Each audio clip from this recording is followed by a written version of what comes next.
प्रथमोऽध्यायः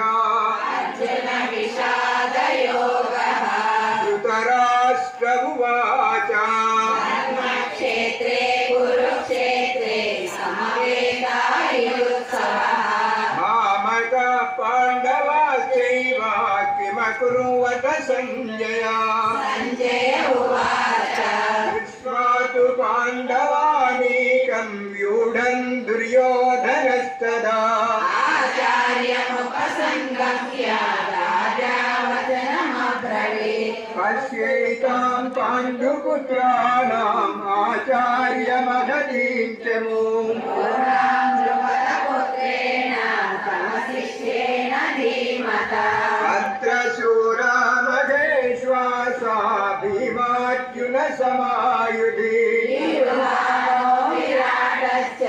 द्रुपदश्च महारथः हृष्टकेतुश्चैतानघा काशीराजस्य वीर्यवान् कुन्तिभोजश्च